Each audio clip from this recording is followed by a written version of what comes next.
जर टपरी पेटवताना तुम्ही दिसले तर तुम्हाला माहित नाही आता 10 वर्ष शिक्षा आहे. आता त्याला जामीन नाही. जिंदगी संपल करायची. आणि आतापर्यंत गरीबाचेच आत दिलेत, मोठ्याचे आत दिले, मोठ्याचे आत गेले नाही आणि कधी जाणार नाही. आणि दुसरं कारण सांगतो पोरांना, कोणतंही काम करायला आता पोलीस व्हेरिफिकेशन दाखवावं लागतं. आता 12वी झाल्यावर तुम्हाला एमपीएससी द्यायची, युपीएससी द्यायची ग्रॅज्युएट नंतर, अवघड आहे. आणि तिसरं कारण आहे पोरांनो, शेतकऱ्याच्या पोराला कपाशीवर, तुरीवर, सोयाबीनवर संसार होणार नाही. मी स्वतः शेतकरी चांगला, मी 3 वर्ष लॉकडाऊन मध्ये शेती करून पाहिली, काही खरं नाही. हेच खरं. पुरा काळा पडलो होतो याकडा पुरा रुपया नाही मिळाला. आणि अजूनही मी शेतीत फार काम करतो अजूनही. आता तुम्ही माझ्याकडे घरी कधी जरी आले तर आज मला 5 वाजतील घरी यायला, तरी मी 6:30 शेतात असते सकाळी. मी अगोदर करीत असतो, मग सांगत असतो, पोरांनो आपल्याला साईड बिझनेस केला पाहिजे. गाडी का, कुल्फी का, पाव का, बटाटे का, पंक्चर काढा, पण पोटाचा प्रश्न सोडवला पाहिजे. आता सुट्ट्या लागल्या, 8-3 10वीची सुट्टी लागली, 8-3 12वीची सुट्टी लागली. काम करा, हॉटेलात राहा. 100 रुपये कमवायची अक्कल येऊ द्या ना. खिशात जर 100 रुपये नसले ना, कुत्र्याला किंमत आहे पण आपल्याला किंमत नाही या जगात. खरं आहे का खोटं? आणि पोरानं तुम्हाला हे मी तळतळीनं का सांगितलं, तुमची आई आणि बाप जर केला तर तुम्ही भाऊजाईच्या हाताखाली मला 1 महिना जगून दाखवा फक्त बस. एकही भाऊजाई तुमची जेवणाची काळजी करणार नाही आणि एकही भाऊ तुमच्या फाटलेल्या कपड्याचा विचार करणार नाही. पोरगा बाहेर गेल्यावर उशिरा येईल ना तर अन्न झाकून ठेवणारी आईच आहे. उशिरा आली तर धार उघड ठेवणारी आईच आहे. तुम्ही जरा कोणाच्याही नादी लागले, एक वाक्य इंग्रजीचं लिहून ठेवा, ज्याचे मित्र चांगले त्याचा संसार चांगला, ज्याचे मित्र नारायण संसार संपला. आज 80% लोकांची जिंदगी मित्रांनी बरबाद केली. मित्रांनी जमिनीला गिरायक लागले मित्रांपायी जमिनीचा. तुम्हाला माहित नाही, ॲनिमल नावाचा एक चॅनल केलेला, ॲनिमल प्राणी दाखवतात पहा, ते सगळे चॅनल प्राणी दाखवतात, वाघ, कोला, काय मगर सगर काय असेल ते. पण त्या चॅनलला अजून एक गोष्ट दाखवता आली नाही. काय माहिती का? कासव आपल्या पिलाला दूध कशी पाजते हे त्यांना अजून दाखवतात.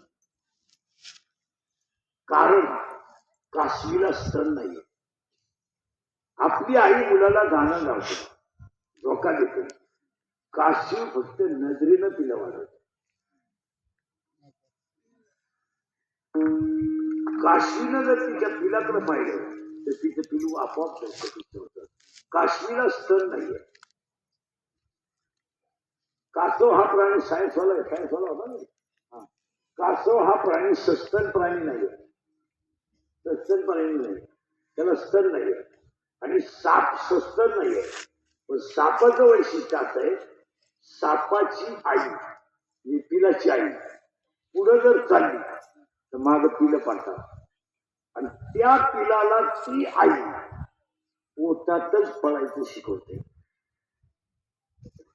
सापाचं पिलू जन्मल्याबरोबर पळत, जर नाही पळलं तर ती आई फेरा मारते आणि सापाची मादी पिलं खाते.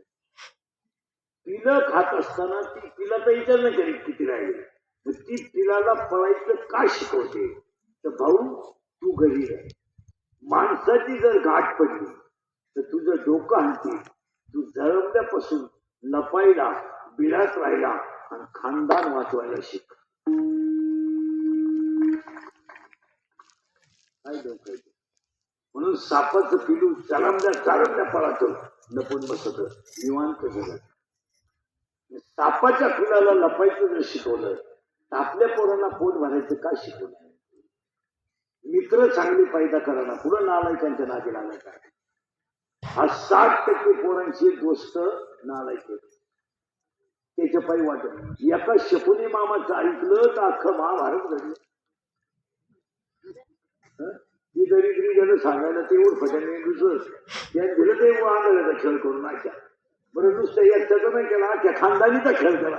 तुम्ही याला पाणी मागायलाच पर्याय नाही तुला. अहो शेजारच्या बाईचं ऐकलं तर ती काही विधवा झाली.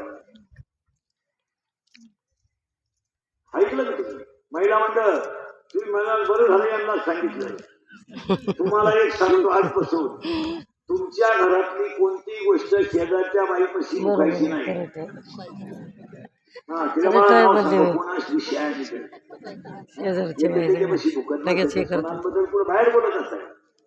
काही झालं तर उद्या वय झालं तर आपल्याला सुनेचाच आधार आहे. विचार शिवाजी पण चहा पाहिजे तुला शेजारची बाई चहा पाहिजे. आणि ते काही बायांना धंदा येते गोपला घेऊन सह घालते सह नदी गोपली उलट तिकडे पाक शेजारच्या बाईला आजपासून सांगायचं आपल्या घरात यायचं नाही. माझं नाव सांगते हसण्यावर नको. शेजारची बाई आली तर ते दशरथ मेला महाराज राजा दशरथ तर ती काही वेगळी सुद्धा नाही. आता न जायचे कोणाला सांगितलं तुम्हाला? आणि पोरांना सांगतो पोरांनो एवढ्या आपली गोपनीय गोष्ट कधी मित्राला सांगायची नाही. का बा तिचं माझ्या प्रेमी तुझ्या भावानं मला दम दिला हाणलं सांगायचं नाही. तुमचा मित्र तुमचा जर दुश्मन झाला तर तो वाटते माहिती ढाल म्हणून वापरून तुम्हाला संपू शकतो. याला विदूर नीती म्हणतात. आणि आता खरोशेवाने सांगा मला तुम्हाला बसायचं कवरी वाजली तुमचा आज काही घरी जायचा विचार आहे. माझ्या कीर्तनात असंच होतंय. उभं राहिलं का भान राहत नाही.